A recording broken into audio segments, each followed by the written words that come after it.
പരിശുദ്ധാത്മാവേ സഹായക, നിരന്തരമെന്നെ സഹായിക്കണേ. പരിശുദ്ധാത്മാവേ സഹായക, നിരന്തരമെന്നെ സഹായിക്കണേ. നിത്യവും കൂടെ വസിക്കുന്നോനേ, അഭിഷേകത്തിനഗ്നി നിറച്ചിടണേ. നിത്യവും കൂടെ വസിക്കുന്നോനേ, അഭിഷേകത്തിനഗ്നി നിറച്ചിടണേ.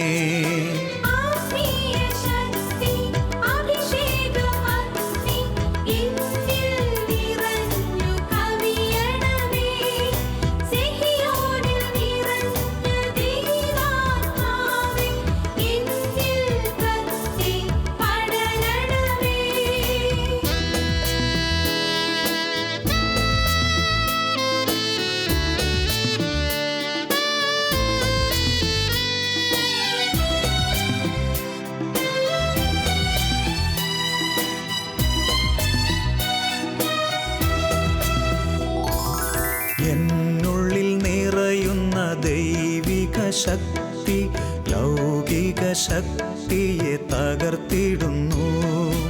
എന്നുള്ളിൽ നിറയുന്ന ദൈവിക ശക്തി ലൗകിക ശക്തിയെ തകർത്തിടുന്നു. പാപനീതി ന്യായ ബോധ്യങ്ങൾ ഹൃത്തിൽ നിറച്ചെന്നെ അഭിഷേചിക്കൂ. അഭിഷേകാഗ്നിയുടെ ശ്രോതാക്കൾക്ക് കർത്താവായ യേശു ക്രിസ്തുവിൻ്റെ നാമത്തിൽ അനുഗ്രഹങ്ങളും കൃപയും സമാധാനവും. ഇന്ന് നാം ചിന്തിക്കുന്ന വിഷയം പ്രഭാഷകൻ്റെ പുസ്തകത്തിൽ 32-ാം അധ്യായം 12-13 വാക്യങ്ങൾ. പ്രഭാഷകൻ 32, 12, 13 വാക്യങ്ങൾ. അഹങ്കാരപൂർവം സംസാരിച്ച് പാപം ചെയ്യരുത്. അഹങ്കാരപൂർവം സംസാരിച്ച് പാപം ചെയ്യരുത്. തൻ്റെ ദാനങ്ങൾ കൊണ്ട് നിന്നെ സംതൃപ്തനാക്കിയ നിൻ്റെ ദൈവത്തെ ഈ കാര്യത്തിന് വേണ്ടി നീ സ്തുതിക്കുക. ഒരുപാട് ദൈവമക്കളുടെ ജീവിതത്തിൽ തകർച്ച ക്ഷണിച്ചു വരുത്തുന്ന പാപത്തിൻ്റെ ഒരു മേഖലയാണിത്. അഹങ്കാരപൂർവമുള്ള സംസാരം. ദാനങ്ങൾ നൽകി അനുഗ്രഹിച്ച് ഉയർത്തുന്ന ദൈവത്തെ, സ്രഷ്ടാവിനെ വിസ്മരിച്ച് സ്രഷ്ടാവിന് നന്ദി പ്രകാശിപ്പിക്കാതെ, സ്രഷ്ടാവിന് ആരാധന കൊടുക്കാതെ, ജീവിതത്തിൻ്റെ നന്മകളെ കണ്ട് അഹങ്കാരപൂർവ്വം സംസാരിച്ച് പാപം ചെയ്ത് തകർച്ച വിളിച്ചു വരുത്തുന്ന ദൈവമക്കളെക്കുറിച്ച് അച്ഛൻ്റെ കഴിഞ്ഞകാല ശുശ്രൂഷ ജീവിതത്തിൽ അറിയാനിട വന്നിട്ടുണ്ട്. ഒരു ദിവസം ഒരു ധ്യാനം നടന്നുകൊണ്ടിരിക്കുമ്പോൾ ബഹ്റിനിൽ ജോലിയുള്ള ഒരു ദൈവ പൈതൽ അച്ഛൻ്റെ അടുത്ത് വളരെ കണ്ണീരോടെ ഒരു സങ്കടം ഉണർത്തിക്കുകയുണ്ടായി. അദ്ദേഹം പറഞ്ഞു, അച്ഛാ, ഇന്ന് തകർന്ന് തരിപ്പണമായി, ഒരു തരത്തിലും നിവൃത്തിയില്ലാതെ മുമ്പോട്ടുള്ള എല്ലാ വാതിലും അടഞ്ഞ് ഞാൻ ദാരിദ്ര്യത്തിൻ്റെ പടുകുഴി കിടക്കുകയാണ്. എൻ്റെ മകളെ കെട്ടിച്ചു വിടാൻ ഒരു നിവൃത്തിയില്ല അച്ഛാ. എടവപ്പള്ളിയിലെ വികാരിച്ചൻ ഒരു ചെറിയ കോൺട്രിബ്യൂഷൻ എടുത്ത് തന്നിട്ടുണ്ട്, അതുകൊണ്ടൊന്നും എൻ്റെ മകളുടെ വിവാഹം നടക്കുമെന്ന് തോന്നുന്നില്ല. അങ്ങനെ ദാരിദ്ര്യത്തിന് നടുവിൽ നിന്നൊരു സഹോദരൻ സംസാരിച്ചപ്പോൾ അദ്ദേഹത്തിൻ്റെ കഴിഞ്ഞകാല ജീവിതത്തിലേക്ക് കടന്നു പോകാൻ ഇടവന്നു. അദ്ദേഹം പറഞ്ഞു, ഞാൻ വളരെ കാലം ബഹ്റിനിൽ ജോലിയുള്ളൊരു വ്യക്തിയായിരുന്നു. ബഹ്റിനിൽ ജോലി ഉണ്ടായിരുന്നപ്പോൾ അദ്ദേഹത്തിൻ്റെ ജീവിതത്തിൽ അദ്ദേഹം ഇന്ന് ഓർക്കുന്നൊരു സംഭവം അദ്ദേഹം പറയുന്ന ഇപ്രകാരമാണ്. അദ്ദേഹത്തിന് 2 പെൺമക്കളാണ്. അദ്ദേഹം നല്ല സ്ഥിതിയിൽ വളരെ സാമ്പത്തികമായ ഉയർച്ചയിൽ നിന്ന് ഉയർച്ചയിലേക്ക് പോയിക്കൊണ്ടിരുന്ന കാലഘട്ടത്തിൽ അദ്ദേഹം ഫ്രണ്ട്സെല്ലാം ഒരുമിച്ച് കൂടി തീറ്റയും കുടിയെല്ലാം നടന്നുകൊണ്ടിരുന്ന സമയത്ത് അദ്ദേഹം ഇങ്ങനെ വീമ്പ് പറഞ്ഞതായി അദ്ദേഹം തന്നെ എന്നോട് പറഞ്ഞത് ഞാനിപ്പോൾ ഓർമ്മിക്കുന്നു. അദ്ദേഹം പറഞ്ഞു, വേണമെങ്കിൽ എൻ്റെ 2 പെൺമക്കളെയും ഒരേ വേദിയിൽ വെച്ച് രാജകീയമായി കല്യാണം കഴിച്ചുവിടാൻ തക്ക വിധമുള്ള സമ്പത്ത് എനിക്കുണ്ട്. അദ്ദേഹം അഹങ്കാരപൂർവ്വം സംസാരിച്ച് ഇന്ന് ഒരു കുട്ടിയുടെ പോലും കല്യാണം നടത്താൻ നിവൃത്തിയില്ലാതെ അദ്ദേഹം ദാരിദ്ര്യത്തിൽ കടന്ന് നട്ടം തിരിയുകയാണ്. ദൈവത്തിൻ്റെ വചനം പഠിപ്പിക്കുന്നു, അഹങ്കാരപൂർവ്വം സംസാരിച്ച് പാപം ചെയ്യരുത്. തൻ്റെ ദാനങ്ങൾ കൊണ്ട് നിന്നെ സംതൃപ്തനാക്കിയ നിൻ്റെ സ്രഷ്ടാവിനെ സ്തുതിക്കുകയാണ് വേണ്ടത്. പ്രഭാഷകൻ 32, 12, 13 വാക്യങ്ങൾ. പ്രഭാഷകൻ്റെ പുസ്തകത്തിൽ 11-ാം അധ്യായത്തിലേക്ക് വരാം. 11-ാം അധ്യായത്തിൽ 23-ാമത്തെ വാക്യം വചനം പഠിപ്പിക്കുകയാണ്, എനിക്കിനി എന്ത് വേണം, എന്ത് സന്തോഷമാണ് ഇനി കിട്ടാനുള്ളത് എന്ന് നീ പറയരുത്. ജീവിതത്തിൽ ഉയർച്ച ഉണ്ടായി, ജീവിതത്തിൽ സന്തോഷമുണ്ടായി, ജീവിതത്തിൽ സമാധാനം ഉണ്ടായി, ജീവിതത്തിൽ ആരോഗ്യമുണ്ടായി, എല്ലാം തികഞ്ഞു കഴിയുമ്പോൾ എനിക്കിനി എന്ത് കിട്ടാനാണുള്ളത്? ഇനി എന്ത് സന്തോഷമാണ് എനിക്ക് കിട്ടാനുള്ളത്? എനിക്ക് വേണ്ടുവോളം കിട്ടി, എനിക്ക് വേണ്ടതെല്ലാം ഉണ്ട്, എന്ത് ആപത്ത് വരാനാണ് ഇനി എനിക്ക് എന്ന് നിൻ്റെ ഹൃദയത്തിൽ നീ പറയരുത്. അച്ഛൻ അട്ടപ്പാടിയിലുള്ള ഓരോ കുഗ്രാമങ്ങളിലേക്കും ഭവന സന്ദർശനത്തിനായി ശുശ്രൂഷകരെ പറഞ്ഞയച്ചു. ഒരു സ്ഥലത്ത് ശുശ്രൂഷകർ സന്ദർശനം നടത്തിയപ്പോൾ ഒരു കുടുംബത്തിൽ അവർക്ക് കിട്ടിയ സ്വീകരണത്തെക്കുറിച്ച് അവരെന്നോട് പറഞ്ഞ് ഞാൻ ഓർമ്മിക്കുകയാണ്. ഒരു കുടുംബത്തിൽ ഒരപ്പനും 6 ആൺമക്കളും, എല്ലാവരും നല്ല ആരോഗ്യമുള്ളവർ, 10 ഏക്കർ ഭൂമി. ആ കുടുംബനാഥൻ മക്കളുടെ മുമ്പിൽ വെച്ച് ഈ സുവിശേഷകനോട് ഈ ഭവനത്തിൽ ചെന്ന് പ്രാർത്ഥിക്കാൻ ചെന്ന വ്യക്തിയോട് പറഞ്ഞത് ഇപ്രകാരം അത്രേ: എനിക്ക് 6 ആൺമക്കളുണ്ട്, ആർക്കും രോഗമില്ല, ആർക്കും ക്യാൻസർ ഇല്ല, ആർക്കും ബുദ്ധിമുട്ടില്ല, അവരെല്ലാം നന്നായി അധ്വാനിക്കുന്നവരാണ്. എനിക്ക് 10 ഏക്കർ ഭൂമിയുണ്ട്, ആ ഭൂമി മുഴുവൻ കുരുമുളക് ചെടികൾ നിറഞ്ഞു നിൽക്കുകയാണ്, നല്ല ഭൂമിയാണ്, എനിക്കും ആരോഗ്യമുണ്ട്, ഇനി ഞാൻ എന്തിനു പ്രാർത്ഥിക്കണം? അദ്ദേഹം പറഞ്ഞു, അദ്ദേഹം അഹങ്കാരപൂർവ്വം ദൈവസന്നിധിയിൽ സംസാരിച്ച്, പ്രിയപ്പെട്ട സഹോദരങ്ങളെ, വചനം പഠിപ്പിക്കുകയാണ്, എനിക്കിനി എന്ത് വേണം, എന്ത് സന്തോഷമാണ് ഇനി കിട്ടാനുള്ളത് എന്ന് നീ പറയരുത്. എനിക്ക് വേണ്ടതെല്ലാം ഉണ്ട്, എന്ത് ആപത്ത് വരാനാണ് എനിക്ക് എന്നും നീ പറയരുത്. കാരണം സമ്പന്നനെ ദരിദ്രനാക്കാൻ കർത്താവിന് ഒരു ക്ഷണം മാത്രം മതി. 75-ാം സങ്കീർത്തനത്തിൽ 4-ാം വാക്യം: വമ്പ് പറയരുതെന്ന് അഹങ്കാരിയോടും കൊമ്പ് ഉയർത്തരുതെന്ന് ദുഷ്ടനോട് ഞാൻ പറയുന്നു. വമ്പ് പറയരുതെന്ന് അഹങ്കാരിയോടും കൊമ്പ് ഉയർത്തരുത് എന്ന് ദുഷ്ടനോട് ഞാൻ പറയുന്നു. എന്തെന്നാൽ കിഴക്ക് നിന്നോ പടിഞ്ഞാറ് നിന്നോ മരുഭൂമിയിൽ നിന്നോ അല്ല ഉയർച്ച വരുന്നത്. എന്തെങ്കിലും ജീവിതത്തിൽ ഉണ്ടെങ്കിൽ അതെല്ലാം സ്രഷ്ടാവായ ദൈവം നൽകിയ ദാനങ്ങൾ മാത്രമാണ്. ഈ വലിക്കുന്ന ശ്വാസം ഒന്ന് തിരിച്ചുവിടാനുള്ള കഴിവ് നമുക്കാർക്കും സ്വന്തമായി ഉണ്ട് എന്ന് ധരിച്ചു വശാകരുത്. പ്രിയപ്പെട്ട സഹോദരങ്ങളെ, ഒരു കാര്യം എൻ്റെ ജീവിതാനുഭവത്തിൽ ഞാൻ ഓർക്കുന്നുണ്ട്. എൻ്റെ വൈദിക ജീവിതത്തിൻ്റെ ആദ്യ കാലഘട്ടം, ഞാൻ സെമിനാരിയിൽ വൈദിക വിദ്യാർത്ഥിയായിരിക്കുമ്പോൾ എൻ്റെ വളരെ അടുപ്പമുള്ള ഒരു വീട്ടിലേക്ക് ഒത്തുകല്യാണത്തിന് എന്നെ ക്ഷണിച്ചു. ഞാനങ്ങനെ വളരെ സന്തോഷത്തോടെ, ഒരുപാട് കാലത്തിന് ശേഷം സെമിനാരിൽ നിന്ന് വീട്ടിലേക്ക് പോകാൻ അനുവാദം കിട്ടിയൊരു സാഹചര്യമാണ്. സന്തോഷത്തോടെ ഞാൻ ആ ഒത്തുകല്യാണത്തിലൂടെ പുറപ്പെട്ട് ചെന്നപ്പോൾ സങ്കടകരമായൊരു കാഴ്ചയാണ് അവിടെ കണ്ടത്. തലേ രാത്രി ആ കുടുംബത്തിൽ മകളുടെ ഒത്തുകല്യാണത്തിന് വേണ്ടി നല്ല ഒരുക്കങ്ങളൊക്കെ നടത്തി. ബന്ധുക്കൾ വന്നു, മിത്രങ്ങൾ വന്നു, സ്നേഹിതർ വന്നു, നാട്ടുകാർ വന്നു. അങ്ങനെ തലേ രാത്രി ഒരുപാട് ഗംഗേമമായി ഒരുമിച്ച് കൂടി. അതിനുശേഷം പിറ്റേ ദിവസത്തെ ഒത്തുകല്യാണത്തിന് വേണ്ടി വിഭവങ്ങളും വിരുന്നെല്ലാം തയ്യാറാക്കാൻ വേണ്ടി ഒരുപാട് പരിശ്രമിച്ചു. ഓരോ തരത്തിലുള്ള പണികൾ നടന്നുകൊണ്ടിരുന്നു. ഒരു കൂട്ടർ അപ്പം ചുടുന്നു, ഒരു കൂട്ടർ കറിക്കുള്ള കാര്യങ്ങൾ ഒരുക്കുന്നു, മറ്റൊരു കൂട്ടർ പന്തലും മുറ്റത്തെ കാര്യങ്ങളൊക്കെ റെഡിയാക്കുന്നു. അങ്ങനെ ഓരോ വിവാഹം തിരിഞ്ഞ് പ്രവർത്തനങ്ങൾ നടത്തിക്കൊണ്ടിരിക്കുകയാണ്. അങ്ങനെ രാത്രി 12 മണി വരെ എല്ലാവരും കഠിനമായി അധ്വാനിച്ച് ഏതാണ്ട് എല്ലാ പണികളും തീർത്തു. അതിനുശേഷം ആ രാത്രി ഉറങ്ങാൻ കിടന്നപ്പോൾ തമ്മിൽ പറഞ്ഞു. അപ്പം ചൂടാണ്ടായിരുന്നവർ പറഞ്ഞു, നമുക്ക് 3 മണിക്ക് എഴുന്നേൽക്കണം, കള്ളപ്പം ചൂടാൻ 3 മണിക്ക് എഴുന്നേറ്റ് അപ്പം ചൂടാൻ ആരംഭിക്കണം. കറി വെക്കുന്നവർ പറഞ്ഞു, നമുക്ക് ഇന്ന സമയത്ത് എഴുന്നേറ്റ് കറി വെക്കാൻ ആരംഭിക്കണം. ഇങ്ങനെ ഓരോരുത്തരും എല്ലാ കാര്യങ്ങളും ക്രമീകരിച്ച് ഉറങ്ങാൻ കിടന്നു. 3 മണിയായപ്പോൾ അപ്പം ചൂടാനുള്ളവർ എഴുന്നേറ്റു. അങ്ങനെ 3 മണിക്ക് അപ്പം ചൂടാൻ ആരംഭിച്ചപ്പോൾ ആ കുടുംബനാഥൻ പറഞ്ഞു, എനിക്കൊരു ചെറിയ ചങ്കുവേദന വരുന്നു. ഉടനെ അല്പം ചൂടുവെള്ളം ഉണ്ടാക്കി കൊടുത്തു. 5-10 മിനിറ്റിനുള്ളിൽ ആ കുടുംബനാഥൻ മരിച്ചു. പ്രിയപ്പെട്ട സഹോദരങ്ങളെ, വലിയ കുട്ടുകങ്ങൾ, വലിയ പാത്രങ്ങൾ നിറയെ മാവ് കുഴച്ച് അപ്പത്തിന് വേണ്ടി തയ്യാറാക്കി വെച്ചിരിക്കുകയാണ്. വലിയ പാത്രങ്ങൾ നിറയെ കറിക്കുള്ള സാധനങ്ങളെല്ലാം റെഡിയാക്കി വെച്ചിരിക്കുകയാണ്. ഒത്തുകല്യാണത്തിനുണ്ട് എല്ലാ വിഭവങ്ങളും എല്ലാ സംവിധാനങ്ങളും ക്രമീകരിച്ച് കഴിഞ്ഞിരുന്നു. അപ്പോൾ ആ വെളുപ്പിന് കുടുംബനാഥൻ മരിച്ചു. ഞാൻ ആ വീട്ടിൽ ചെന്നപ്പോൾ കണ്ടൊരു കാഴ്ചയുണ്ട്. തലേ ദിവസം രാത്രി ഒരു വീട്ടിൽ മാവ് കുഴച്ച് വെച്ചു. പിറ്റേ ദിവസം രാവിലെ നാട്ടിൻപുറത്തുള്ള എല്ലാ വീട്ടിലും അപ്പം ചുട്ടു.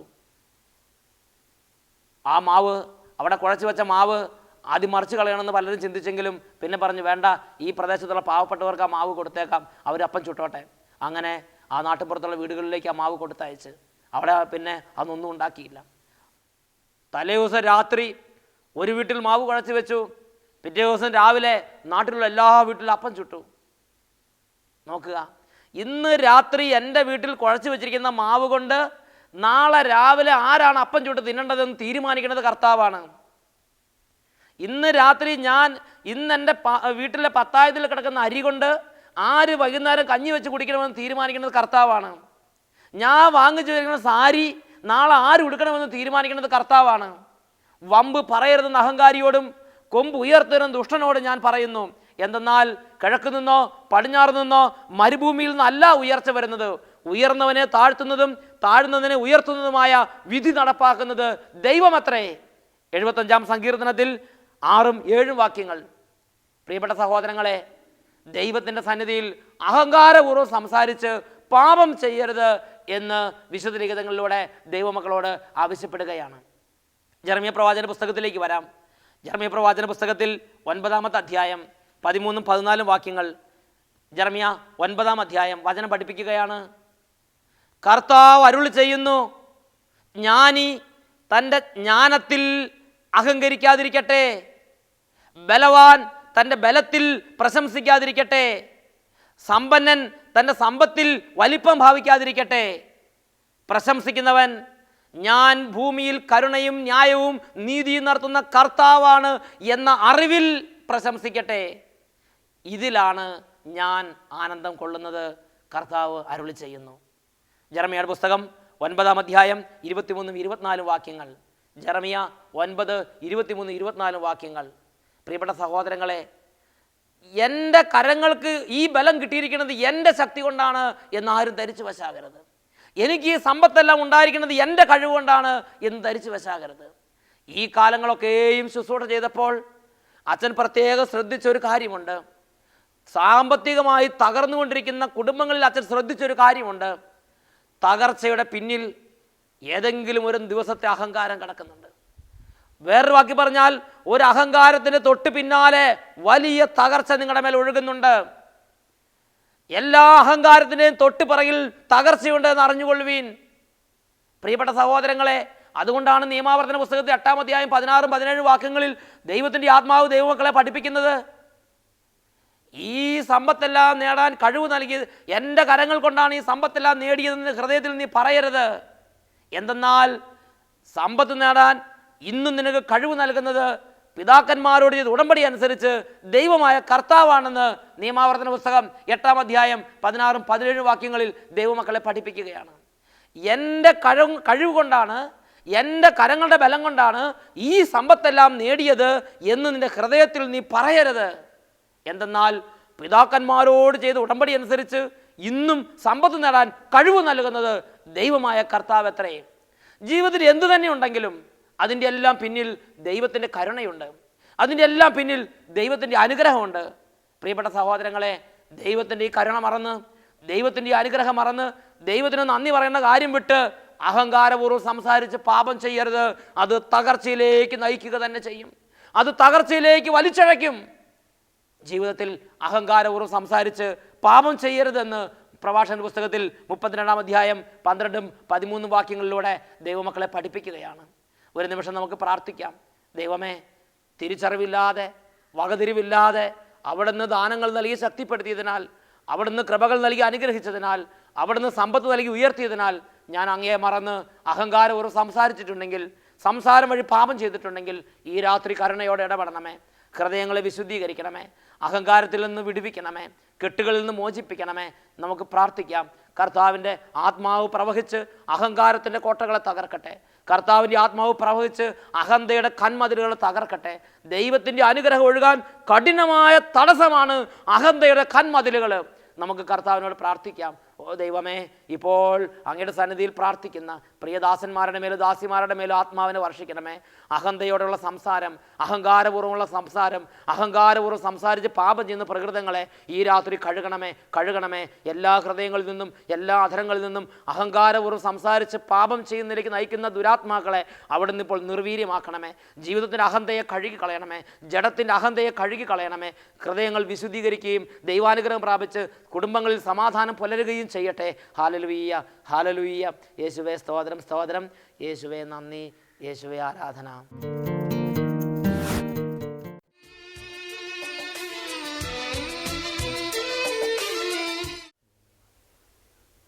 യേശുവേ ആരാധന, യേശുവേ ആരാധന, യേശുവേ ആരാധന, യേശുവേ ആരാധന. യേശുവേ സ്തോത്രം, സ്തോത്രം, സ്തോത്രം. യേശുവേ നന്ദി, യേശുവേ നന്ദി, യേശുവേ നന്ദി, യേശുവേ നന്ദി, യേശുവേ സ്തുതി, യേശുവേ സ്തുതി.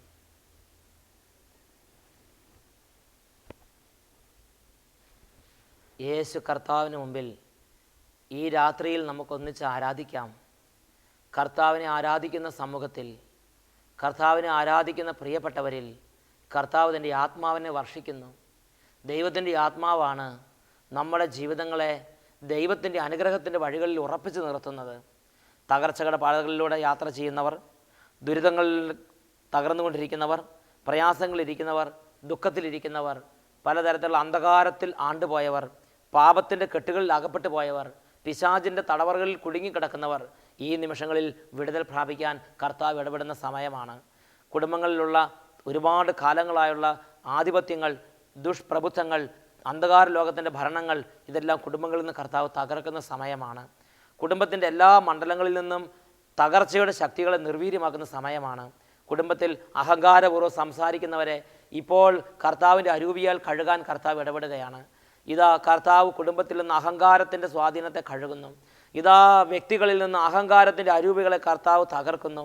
ജീവിതത്തെ നാശത്തിലേക്ക് നയിക്കുന്ന, ജീവിതത്തെ തകർച്ചകളിലേക്ക് വലിച്ചിഴയ്ക്കുന്ന സകല തരത്തിലുള്ള അഹന്തയുടെയും അഹങ്കാരത്തിൻ്റെയും ചരിത്രത്തെ കർത്താവ് ഈ രാത്രി കഴുകി അനുതാപത്തിൻ്റെയും വിടുതലിൻ്റെയും പശ്ചാത്താപത്തിൻ്റെയും എളിമയുടെയും ചൈതന്യത്താൽ നിറയ്ക്കട്ടെ. പ്രാർത്ഥിക്കാം. നമുക്ക് വിശ്വാസത്തോടെ പ്രാർത്ഥിക്കുന്ന ഓരോ മകനും മകൾക്കും ഇപ്പോൾ ആത്മാവിൻ്റെ അനുഭവങ്ങളുണ്ടാകും, ആത്മാവിൻ്റെ സ്പർശനങ്ങളുണ്ടാകും. ആത്മാവ് സൗഖ്യപ്പെടുത്തുന്ന, ആത്മാവ് വിടുവിക്കുന്ന, ആത്മാവ് ചൈതന്യത്താൽ നിറയ്ക്കുന്ന അനുഭവങ്ങൾ ഇപ്പോൾ ദൈവമക്കൾക്ക് പ്രദാനം ചെയ്യുന്നു. എല്ലാവരും പ്രാർത്ഥിക്കുന്നു. യേശുവേ സ്തോത്രം, യേശുവേ നന്ദി, യേശുവേ സ്തോത്രം, യേശുവേ നന്ദി. സ്വർഗീയ പിതാവേ, ഇപ്പോൾ തന്നെ പുത്രനായ യേശുവിൻ്റെ തിരുശരീരത്തിൽ നിന്ന് ശക്തി പുറപ്പെട്ട് രോഗികൾ സൗഖ്യം പ്രാപിക്കട്ടെ.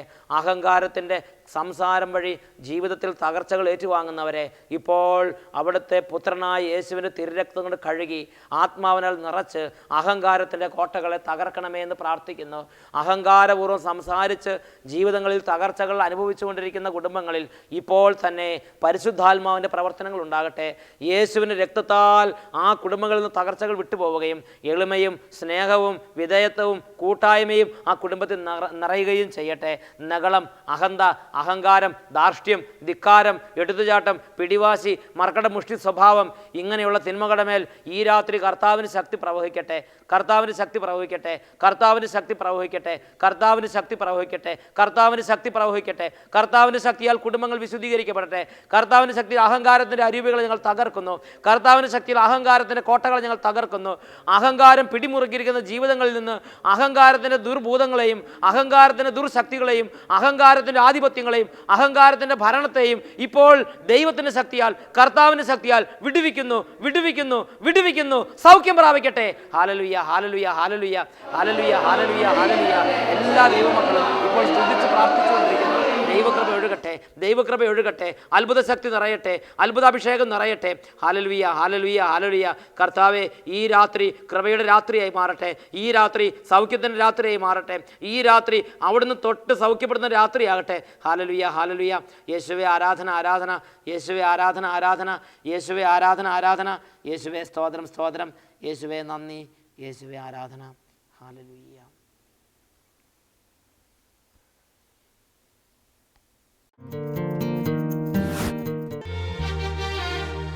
എൻ്റെ പേര് വിൻസെൻ്റ്. ഞാൻ തൃശ്ശൂർ ജില്ലയിൽ നിന്ന് മരിയാപുരം എന്ന് പറഞ്ഞ സ്ഥലത്ത് നിന്നാണ് വരുന്നത്. എനിക്ക് നടുവേദന കുറേ വർഷങ്ങളായിട്ടുള്ളതാണ്. ഇവിടെ വരുമ്പോൾ എനിക്കുണ്ടായിരുന്നു. പിന്നെ വന്നതിന് ശേഷം എനിക്ക് വളരെ സുഖപ്പെട്ടു. ഇപ്പോൾ വളരെ കൂടുതലായിട്ട് സുഖപ്പെട്ടു. ഹല്ലേലൂയ. കരങ്ങളടിച്ച് സ്വയം അകത്തപ്പെടുത്താം. എൻ്റെ പേര് ഷേർലി, സ്ഥലം ചേർന്നാട്, കോട്ടയം ജില്ല. എനിക്ക് 12 വയസ്സുള്ളപ്പം ഞാൻ ഒന്ന് വീണ് ഇവിടെ എല്ലാം പൊട്ടി വേദനയായിരുന്നു. മുട്ടിന് വേദനയും ഇവിടെ ഇടയ്ക്കെല്ലാം വേദന ഉണ്ടായിരുന്നു. ഇപ്പം ശരിക്കും സുഖപ്പെട്ടു. യേശുവേ നന്ദി. 12 വയസ്സിൽ വീണത് മുതലുണ്ടായ വേദന വർഷങ്ങൾക്ക് ശേഷം ഈ ധ്യാനത്തിൽ വെച്ച് കർത്താവ് സുഖപ്പെട്ടു. നന്നായി കയ്യടിച്ച് സ്വയം. Praise the Lord. എൻ്റെ പേര് അരുൺ, പള്ളിയുടെ പേര് ജോസഫ്. ഞാൻ കോഴിക്കോട് ജില്ലയിലെ പേരാമ്പ്ര ഇടവക അംഗമാണ്. ഞാൻ ഇവിടെ ഇന്ന് വരെ എനിക്ക് കടുത്ത ജലദോഷവും തൊണ്ടവേദനയും കൂടാതെ വയറ്റിന് വേദനയും ഉണ്ടായിരുന്നു. വയറിനൊരു അസുഖം ഉണ്ടായിരുന്നു. കർത്താവായ ദൈവം അത് പൂർണ്ണമായി സൗഖ്യപ്പെടുത്തി. അതുകൂടാതെ ഞാൻ പല ജനങ്ങളെ സംബന്ധിക്കുമെങ്കിലും എനിക്ക് പരിശുദ്ധാത്മാവിൻ്റെ ആ നിറവ് എനിക്ക് അനുഭവപ്പെട്ടിരുന്നില്ല, എനിക്ക് ഫീൽ ചെയ്തില്ലായിരുന്നു. അതുകൊണ്ട് ഞാൻ ഇപ്രാവശ്യം ഈശോയോട് കമ്പലായി ചോദിച്ചു, എനിക്ക് ഇപ്രാവശ്യം എനിക്ക് എന്തെങ്കിലും അടയാളം എനിക്ക് കാണിച്ചു തരണമെന്ന്. അതിനാൽ അദ്ദേഹം ഞാൻ പോലും അറിയാത്ത ഏതോ ഭാഷയിൽ എനിക്ക് ഞാൻ എന്താ ചെയ്യുന്നതെന്ന് പോലും അറിയാതെ ഞാൻ അവിടെ നിന്ന് സ്തുതിക്കുകയായിരുന്നു. ഞാൻ ചിലപ്പോൾ സ്വബോധത്തോടെ ഞാൻ യേശുവെ സ്തുതിന്ന് ചെല്ലാൻ നോക്കുമ്പോഴും എനിക്ക് ചെല്ലാൻ പറ്റുന്നില്ല. സംഗതി വേറെ ഏതോ ഭാഷയിലേക്ക് പോകുന്നു. കർത്താവ് എന്നെ അനുഗ്രഹിച്ചോർത്ത് ദൈവമേ നന്ദി പറയുന്നു. കരങ്ങളടിച്ച് ഈശോയെ മഹത്വപ്പെടുത്താം.